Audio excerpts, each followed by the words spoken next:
This is not the man I met. He is egotistical, he disrespects me. This entire marriage has been forced upon me. When you don't have trust, when you don't have that foundation, the relationship is over before it starts.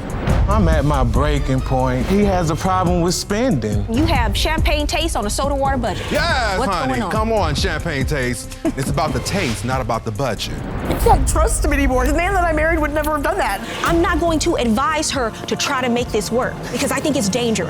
I think it's gone beyond that. Here is today's case. What happens when your partner destroys the trust in your relationship? The circumstances surrounding a secret pregnancy has put this relationship in jeopardy. Can they get back on track? That's today's case on Divorce Court. Court is now in session. The Honorable Judge Faith Jenkins presiding. Your Honor, our virtual audience is filled with your superfans. Today's superfan of the day is Natasha from Gilbert, Arizona. Natasha, we are so happy to have you with us today. As my special guest, I'm sending you a signed copy of my book, Sis, Don't Settle. Enjoy.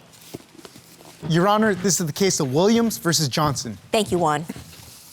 Miss Erin Willams, Yes, Your Honor. you have brought Miss Susan Johnson Yes, Your Honor. to divorce court today. I understand the two of you have been in a relationship for 5 years. You're not married at this point, but you've had a number of issues that have brought you to divorce court. You want to see if you can resolve them before you can move forward or go your separate ways. Yes, Your Honor. Okay, I will start with you, Miss Willams. Why don't you give me some background, ma'am? Well, we've been friends for about 15 years, and throughout that 15 years, on and off, there's a lot of honesty issues, commitment issues, a lot of question marks that have things that need to be resolved before I feel like we can move on in any capacity.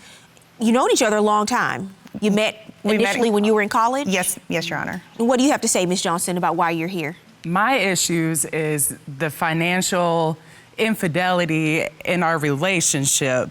The main issue is her drinking. So you both have some serious questions you've raised about if you can continue. But I want to start with you, Ms. Willams. You raised a number of topics. Let's talk about them. What do you say is going on? Well, we did meet in college. We were best friends, raising kids as single moms together. Decided that it would be economical to move in and raise children together at that point.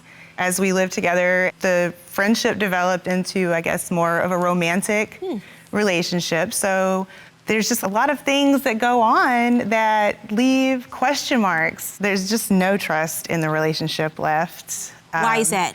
While living together, raising kids, we went to Bonnaroo. It's a camping festival, it's a music festival, and this was one of the first red flags for me. We get to the security gate and I get searched, and we get through the gate and she looks at me and goes, "Wow, glad they didn't find this," and whips out a little bag of party favors out of my bag that I'm carrying through security. So she hid the party favors? Hid the party favors in my bag. Were they pills? No, brownies? No. Weed? LSD. Why did you hide that in her bag and not tell her? You gonna let her take the rap if she got caught, she got busted? That's her version of the story. Are you the feds? At the festival, there's miles and miles of walking. So we were switching the bag off back and forth. So it just so happens that when we went through the main gate, she happened to be carrying it at that time. Did you put them in the bag? And because she said she had no knowledge that those things were in the bag. Well, that's up for debate because we were both partaking. I would ask her that question I knew we were going again. to take those things, but I did not know that those things were in my bag. So you were okay with her sneaking them in, but not you? I would have been okay with sneaking them in if I had known. I just don't want to be standing at security and be caught unaware. Hey, by the way, you got drugs in your bag, so you're going to jail today. So she want to do it, but she don't want to have the responsibility of being caught with it. But she still want to partake. So I feel like that's null and void. If I had known it was in my bag, I would have known where it was to not get caught with it. Hold on. That's a fair point, Miss Johnson. You break up shortly after this. Didn't just break up. I hitchhiked out of Manchester, Tennessee to get away from that. Was not having any more of it, went home, made decisions, packed my things, dipped out, and went to Texas and lived for a year. So you moved to Texas and the two of you broke up for a year. Yes, but we were best friends when this whole relationship started. So we started communicating again, having conversations. There is discussion about, hey, with the economical standpoint of it, maybe it would be better to start thinking about moving in together again. She goes, well, I've already given my 30-day notice. Now I don't have a choice. Because I can't be the one to be like, okay, well, now you're going to be homeless. So you move in together again. Yes, into my home. What happened about 2.5 months after she moved back in? Well, we're just hanging out one day, and she goes, so I'm late. And I'm like, for what? We supposed to be somewhere? She's like, no, I'm late. And I'm like, I clearly don't have the equipment to cause you to be late. Where you been? What's going on? So now I am 43 years old and we now have twins that we're taking care of together. So you were pregnant? Yes, ma'am. What happened? What's the discussion you have and what do you choose to do about your relationship? We worked through it. We work well in a household together with children. And she never raised it to me that she had so much animosity and hate in her heart in regards to that. I mean, if it was gonna be a problem, she should have just been very clear, like, I can't do this isn't gonna work. And I feel like she was kind of leading me on a little bit, like, oh, it's fine, but behind closed doors, she want to run her mouth to everybody else about how it's a big problem. Because no, it's not fine to leave my at one time best friend and then more pregnant with twins and now homeless. Like, it's not hate and animosity. Oh, so it was charity? No, it's definitely not charity. It was me trying to be supportive of a situation that I obviously had no control of. Well, you said you thought that the two of you were exclusively seeing women. During the time that we were trying to reconcile, I thought that we were the only ones talking to each other. I wasn't talking to anybody else. She assumed that. That was not a direct question she ever... Well, I assumed if you were gonna talk about moving into the house 4 hours from where you are, then we're probably the only ones talking to each other. But you know what they say about us. Yeah, it definitely made it after me, that's for sure. So after this, you said that drinking became a problem. Yes, the drinking is a huge problem, huge problem.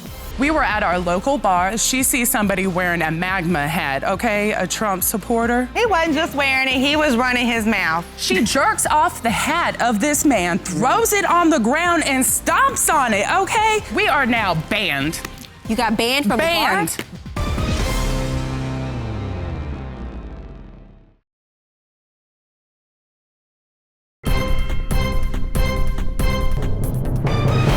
She will make a margarita at 1:30 in the afternoon and drink it until she passes out drunk. At least 5 days a week, okay? She's passing out drunk? No. Yeah. Okay. My house is clean, my job is stable, my bills are paid. That's if not I what want to we're drink talking some about. alcohol to not deal with some stuff that I don't feel like dealing with because we're at a point that it can't be dealt with, obviously without help, then yeah, I'm gonna drink. Your Honor, if I may provide some examples of what I mean by the drinking being a problem. We had a picnic a couple months ago in our backyard, and she was so drunk and out of control that me and her wound up getting into a big old argument because I was trying to pull her off to the side like, hey, we got our friends, family here. Let's take it easy a little bit, okay? Because you're looking kind of sloppy, you're fumbling, stumbling, just acting a fool. And then everybody just felt uncomfortable and just kind of left all of a sudden. You know, we got all this food going to waste. And then another time, we were at our local bar that we have visited and patroned for years and years and years, okay? She is in there getting drunk. She sees somebody wearing a MAGA hat, okay? A Trump supporter. He wasn't just wearing it, he was running his mouth. She goes up to this man and demands that he take off his hat or it was gonna be a problem, like she was gonna hit him or something. She jerks off the hat of this man, throws it on the ground and stomps on it, okay? I would have done that sober. Okay, that's correct. Just so we're on the same page. But still. He shouldn't have been running his racist mouth. He wouldn't have got his hat stomped on. Long story short, we are now banned. You got banned from the bar? They won't let me in. I'm guilty by association. Now, Miss Williams, you really took his hat off and I really took his hat off. He was running his mouth. Was he talking to you? He was talking loud enough racistly that it was unacceptable in a public setting. And he needed to be put in check, period. Ms. Williams, you said that you were drinking because you don't want to deal with some things. What is it that you're trying not to deal with? We cannot have a conversation without it turning into an argument. I just want to live my life and mind my business and just go on about things. Like, that's not really the way a good relationship works. That's absolutely accurate. So you feel like you can't talk about anything at this point? No, I don't know. Like, there's no trust. As I understand it, you were on a break during the time that she got pregnant. But you're saying that should not have happened because you thought the two of you were just talking to each other? It wasn't just talking. We were traveling back and forth as if we were already in that relationship. Okay, so you feel that although officially you weren't back together, you were working on it, and during that time period, she should not have been seeing someone else. And I feel like if you're telling me you want to see other people, you already seeing other people. She told you she wanted to see other people? Well, she's bringing up this whole, like, maybe we should get this person involved. Maybe we should get this person involved. We can't handle what's between us. We don't need to drag anybody else into it. Is that what you want, Ms. Johnson? I did bring up a polyamorous lifestyle to her. Why are you interested in a polyamorous relationship at this point? I mean, I care about her. I want her in my life. Do you love her? I do love her. I want things to work. The way I looked at it, if I am not making her happy solely, maybe we need to try a different lifestyle. Maybe there's something that she needs that I cannot provide.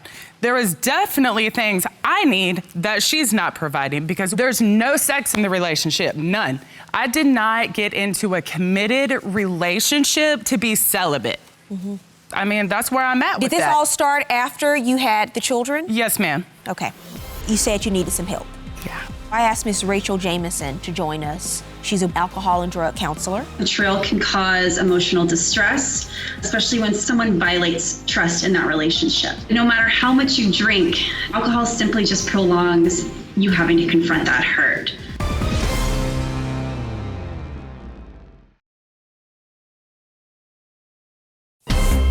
If you'd like your case to be heard on divorce court, call us toll-free 1-877-311-2222 or log on to our website at divorcecourt.com. Miss the show? Watch full episodes on our streaming platforms and follow us on social media for exclusive content. When you wrote to the court, you said you needed some help. Yeah. And I can tell that you really do because you're trying to figure out what the next steps for you are. And when I read your papers and some of the issues that you've been dealing with, I thought it was best to have someone who specializes in some of the questions that you've raised today. So I asked Ms. Rachel Jameson to join us via Skype. She's been listening to your testimony. She's a board-certified clinical social worker and alcohol and drug counselor with over 10 years of experience in substance abuse, mental health, and also clinical psychology. Ms. Jameson? Hi, thank you for having me, Your Honor. Thank you for coming and listening to the testimony. I would just like for you to speak on what you've observed today. Well, what I'm hearing today is a story of betrayal and emotional trauma and certainly poor coping skills. So in the mental health world, we've learned that betrayal can cause emotional distress, especially when someone violates trust in that relationship. So without addressing this over time, what can happen is one or both parties involved can feel an increase in anxiety or depression, maybe even a desire to isolate or completely check out. Susan, it sounds like some of this impulsive behavior and seeking validation from others, even romantically, has been something that you've used to avoid dealing with difficult conversations with Erin. And then Erin, it sounds like using alcohol as a means of coping with disappointment and betrayal that was inflicted by Susan. But no matter how much you drink, those feelings are still going to be there. Alcohol simply just prolongs you having to confront that hurt. I'm concerned about the alcohol use in the home, particularly because there's kids there and you want to set the example for them. You may really benefit from some professional guidance on this. If you're familiar with Alcoholics Anonymous, that could be something that you do today to start examining your relationship with alcohol and work through some of your feelings. And then Susan, for you, I'd also suggest attending a group that they call Al-Anon. They provide a lot of education around having a loved one who is using and abusing alcohol. And bringing other people into this equation is probably not a good idea while they're trying to figure out what they're going to do as a couple. Problems are still going to be there, so they're just kind of running from it. So yeah, I think adding extra people right now would make it too complicated. I think counseling together could help you guys establish some new communication styles and, of course, rebuild the trust. I don't think there's any reason that you can't start making changes today to embrace your healing for tomorrow. Thank you, Ms. Jamison. We appreciate you being here today. Yeah, absolutely. Thanks for having me.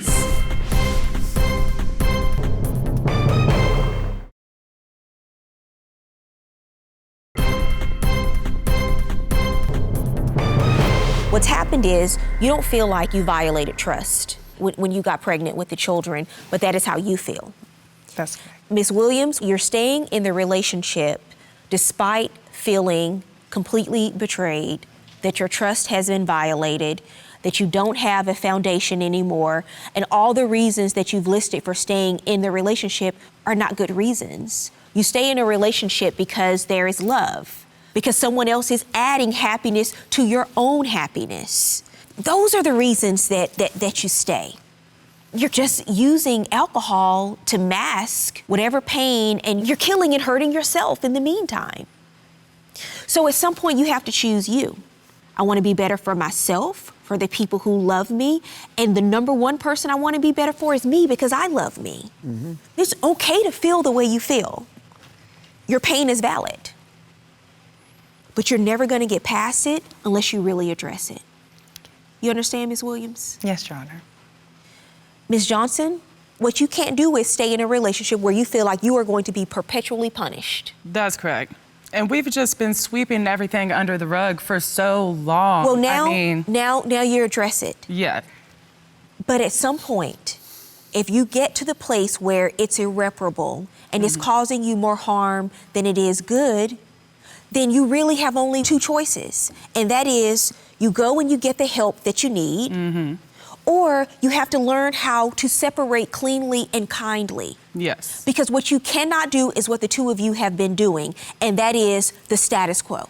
That's correct. Staying in the relationship and punishing each other. So at this point, you're just trying to figure out, how do I minimize my suffering in this relationship? That is not a healthy and whole relationship. And I'm just telling you, as an objective arbitrator listening to the two of you today, there's been a lot of hurt, there's been a lot of pain, there's been a lot of mistakes, there's been a lot of mess ups. But at some point, if you really want to move forward, you got to say, you know what, we're going to do the work, we're going to put this clean slate on, and we're going to go talk to somebody, and we're going to get some help, and we're going to learn how to navigate this. And we're not going to mask it by bringing somebody else in. We're not going to mask it with alcohol. But the best view for the two of you comes after the hardest climb. You've got to climb ahead of you, if that's what you want to do, the two of you together. But until then, you got to get off this merry-go-round of going in circles and dancing around the issues and address the real crux of why you feel the way you do. Good luck to both of you. The best piece of advice probably is for me to stop drinking. I don't necessarily know that AA is the route that I'm gonna go, but I do have a therapist, and I'm just gonna have to address that in therapy. Judge Faith, she really just kind of allowed us to put all of our problems out on the table. We've been struggling, so I'm hoping that this will be a good jump-off point to where we can start reconciling and just improving ourselves and our relationship. I'm just gonna have to, what did she say, climb the mountain and see how it goes. We need to go to couples therapy.